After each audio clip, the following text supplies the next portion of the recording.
Welcome to the Venture Xperience podcast, featuring interviews with up-and-coming entrepreneurs and business leaders. Join host Brian Weatherford as we peel behind the curtain into the motivations, tools, and strategies used by successful business leaders.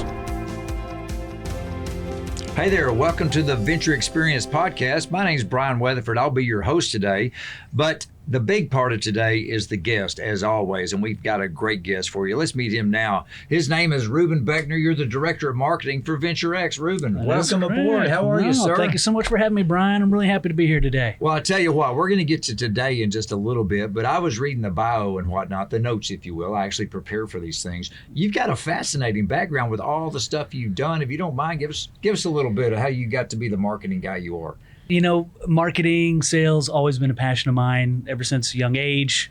Starting off kind of selling candy bars to my kids, my friends in middle school, and you know, had my own little lawn business and landscaping business there for a while. So always had a big affinity for marketing and sales.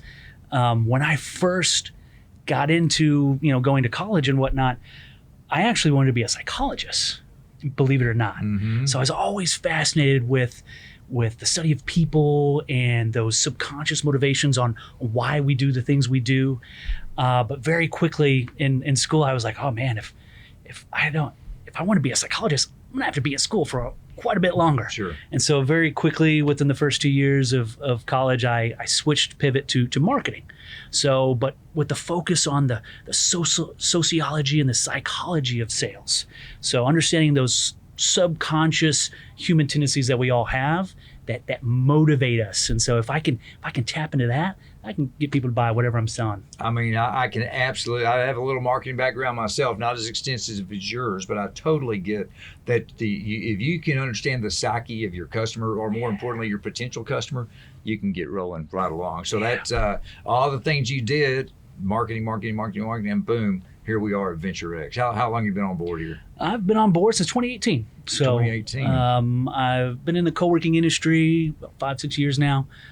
Started off with what I call like a web broker. It's basically an advisory service to help people navigate what co-working space is, what virtual offices are, what executive office suites are, and help them kind of find the best fit for their business. And I started off consulting with one Venture X location, and then corporate called me one day and made me an offer to come on board full time. So, and here you are. So I'm guessing the company has grown a little bit since you first started. Yeah, when I started, we had, I believe, less than 10, maybe around 7, 8 locations, and now we're up to 45. We're approaching 50 very quickly. And moving right along. I mean, I have to think too that the growth is expedited for a variety of reasons, not the least of which, sadly, are good, depending on which side you're on. Yeah. But a big part of the growth might be the last year and a half with the pandemic and everything. Yeah. So we saw a lot of trends of less companies signing long-term office leases prior to COVID-19 and the pandemic. But what happened throughout the pandemic with the big experience with everyone working from home, a lot of businesses now realize that maybe they don't need all that office space and they don't need to sign that long-term office lease. And maybe their employees can be just as efficient working remote part-time in addition to having access to have a corporate headquarters as well. I have to think too that a lot of the employees at first, when everybody left the ivory tower, if you will, and now all of a sudden there's not 50 people in one place, there's 50 people in 50 places, and the second bedroom now becomes this. And then the infrastructure is not there that it used to be, the safety of Wi-Fi and whatnot, and companies, you had to totally redo everything, not the least of which, at the same time, they're in the second bedroom with their office, the wife is in the third bedroom with their office, and then the kids are studying in the living room. It's gotten to be a bit hectic, and as we get trying to come out of it just a little bit, people are still a little leery of going back in, and boom, what a great opportunity for you and Venture X. Yeah. So we've seen the rise of the hub and spoke model, and what I mean by that is you have your corporate main hub, but then you have the spokes of a lot of satellite offices for businesses. And you start to see that emerge prior to COVID-19. Now we saw the work from home movement, the WFH movement just explode. But a lot of people uncovered pain points of working from home. Like you said, internet security. I know I experienced this when I was working from home, that everyone else in my neighborhood was also working from Yeah. home, and there's only so much bandwidth to go around when you're talking about kind of a residential neighborhood. And so I experienced those things. I have a little dog too that was just yapping all the time when I'm on Zoom meetings. And so look, there's a great benefit of working from home, but it's not for everybody, and it's hard to sustain that long term. We are communal beings by nature, and we need a place to go and collaborate periodically. Well, you get the energy. Yeah, You get getting the energy from your dog yapping is one thing. That's the negative energy. The positive energy, the water cooler talk, if you will, still helps. But it also just things that people don't even realize when they start working at home. Now all of a sudden there's stuff that's being shipped to their house that they really don't want at their house. Yep. And they certainly don't want to risk leaving it on the front porch. Exactly. That's just one of the other things. But I want to back up just a little bit, because with the whole co-working environment, people so many times, and you mentioned this word earlier, so many people confuse what we're doing with Venture X versus your traditional executive suite. It's not the same thing. Yeah. So, I mean, flexible term space has been around for a while. It started off with kind of executive office suites, where you would have kind of a forward walled with a door, so kind of an enclosed closet, for lack of a better way to put it. But you saw that emerging in the executive office suite. So that's, it's been around for a while. What the co-working movement and the hospitality infused workspace movement does is it adds more of that community, that collaboration, the additional amenities like podcast studios, to help grow your business. So we look at it as we are what we call professional co-working, for people that want to get work done. They want to collaborate. They want a community of like-minded professionals. And then they want access to all these amenities and different things that help their business grow. Well, and the other thing too is, which is huge, that you guys do maybe better than anyone in this space, is the fact with all the locations, when you become a member, you have multiple locations, don't you? Yeah, so we like to say that we're kind of the best of both worlds. So we have that international connectivity with locations all over the world, and we're growing exponentially. We're looking at having over 80 locations, so almost doubling in size by the end of next year. What I think people need to understand more than anything is, it doesn't matter how large or small your company is, you've got something. Yes. You've got something here. I think that's where we were going on. So where we were going with that is we're the best of both worlds. We have the international connectivity, but we also have local owners who have skin in the game. They are members of their local community. They got into this business because they care about co-working and helping entrepreneurs and small businesses, and now big corporations, have flexible term office space, having more agility to only invest in the certain amount of space that they need at that time, and not overextend themselves. So our owners stay true to that original kind of co-working, kind of local ownership, local community support, but then also have that international connectivity to anywhere in the world. They're actually, because of their connections with the community, they're building a community within the community. Yeah, that word community keeps popping up, but for good reason. Exactly. It's so important, and it goes back to energy, like you mentioned earlier. I've seen some statistics even prior to looking at the notes today. Is it true, the number I saw of how many new businesses are rolling in, 540,000? Tell me about this. Yeah, so this is a huge area that's fueling a lot of growth in flexible term office space right now, and including like virtual offices and other things. You have over 500,000 new businesses that are registered with the government every month. So that's just the companies that are basically trying to become official and registering with the government. So you have a huge influx of entrepreneurs and small businesses growing every day. And then now you have kind of the remote work movement, the kind of contractors, and we're no longer, tethered to the geographical location where we are as far as where we want to work. Nowadays, we can work for anyone, anywhere. And give me good Wi-Fi, and if needed, give me a good podcast studio and get out of my way. I can take care of business. Exactly. Talk to me, this note, and I'm a relatively smart guy, but you got me on this one. I was looking at the notes. You're referring to the gig economy. Yeah. I don't have a clue what that is. Tell us about that. Gig economy. So the gig economy, these are kind of your independent contractors. You have explosion of sites like Fiverr, or where you can go and you can find someone like a fractional marketing person, a virtual assistant that works remotely but can provide you the same services, the same quality of work as someone that's there with you every day. So you have a huge influx of people going out on their own and doing their own businesses, photographers, content writers and bloggers, people that can basically work from anywhere in the world. And so you have what I call digital nomads. They can go and as long as they have internet connection, they can do their job from anywhere in the world. That's a great way to be, and that's the way everything is moving. Back when I grew up, it wasn't like that. And even you, I've got more than a few years on you, but even when you started, it wasn't like that. It's just exponentially. It's every day it's speeding up more and more and more. But Venture X is right there growing with them and actually staying a little bit ahead. I want to back up because you are the marketing guy.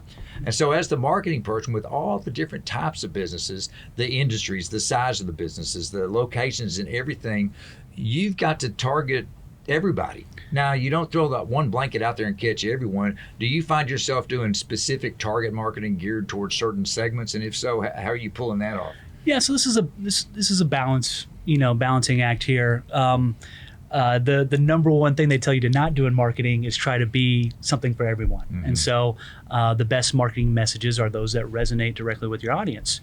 My, for lack of a better way to put it, superpower is I travel around the country, and within a few hours and a few days, I'm able to understand that local audience and understand that local buyer persona. And then we pivot and change the messaging and the marketing and the mediums is how we reach those potential members of Venture X. Even here in Dallas, we have 10 locations.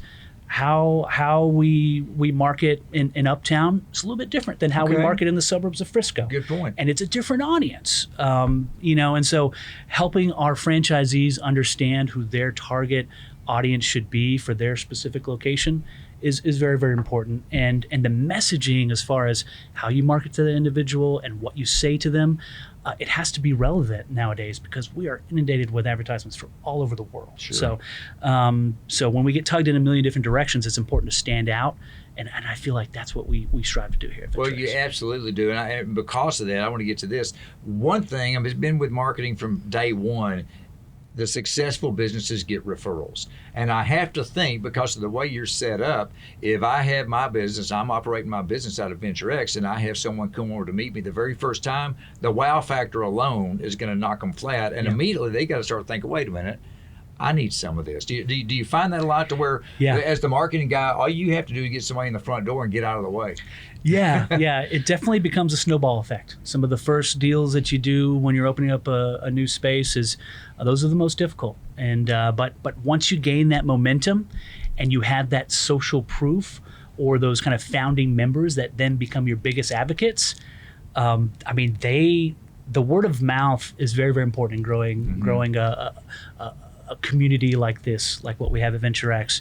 And so about quarter of our business comes from word of mouth referrals. So about 15 to 25%, depending upon the location, can come just from word of mouth marketing. It's who they know. And so we really strive to incentivize our current members to want to invite their friends, their colleagues, the other businesses that they're aware of to build the community. So we try to put a little bit of ownership back on the members to build the community that they want and to kind of help us mold it around what they want to see with their business and the other businesses that they want to complement. Do you ever have periodic events, for lack of a better word, to where everyone in the space can mix and mingle and get to meet each other and learn a little bit about each other? Yeah. So we strive to do kind of networking events, and that's part of the community. You can create a very sticky Venture X location, a very sticky kind of co-working community when you introduce people and you make those connections.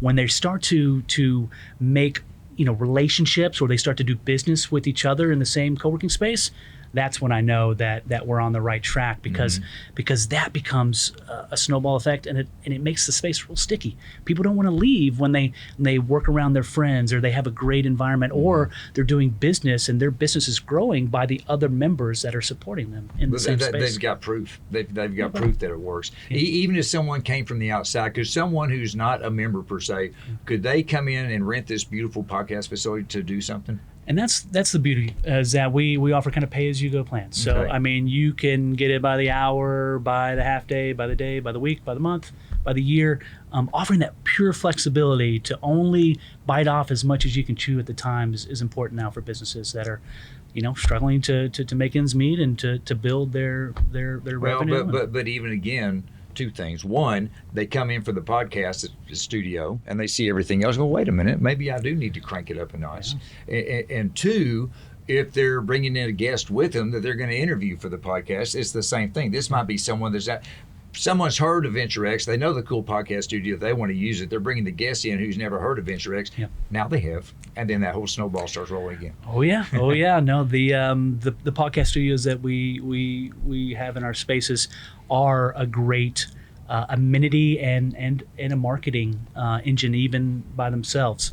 To offer a business, and like a lot of our members have access to this, to where they can create original content to help their business grow. Mm-hmm. And when you start to offer that, it goes back to that stickiness that people don't want to leave when they have everything they need here to grow their business. They've got everything they need here, and they've got the energy and the synergy and so much more. Tell you what, I'm running out of time today. I will give you an opportunity, something we didn't touch on. If there's something you'd like to mention that I didn't even think to ask you, let's go. No, I really, really appreciate the interview and everything, Brian. I think what we really want to get across is that we want your business here at Venture X. We want to support the growth of our local communities. Community involvement is very, very important to us, and helping the businesses grow in the ways that they want is kind of paramount for Venture X. So I'm just happy to be able to spend my days working around a lot of businesses, small businesses, entrepreneurs, watching them grow, watching them be successful. That's some of the best marketing that I can do, is just celebrate the successes of our members here and promote them, because at the end of the day, other businesses see that and they want to be a part of this community. And last but not least, isn't it fun being a marketing person, marketing a place like this? makes it easy when you have a place like this. It does most of the work itself, and I just got to bring them in the door. Well, thank you so much for being here today, but more than that, for being here every day for all the members and the potential members, because let's face it, there's two people out there, members and potential members. That's right. Thanks for being with us. Thank you, Brian. Appreciate it very Pleasure. much. Hey, folks, thank you. Hope you enjoyed Rubin Beckner today. Great insight on a little of the behind-the-scene working, if you will, of Venture X. That's it for today here on the podcast. Appreciate you being here with us. Glad you were, and we look forward to next time. Come back and join us.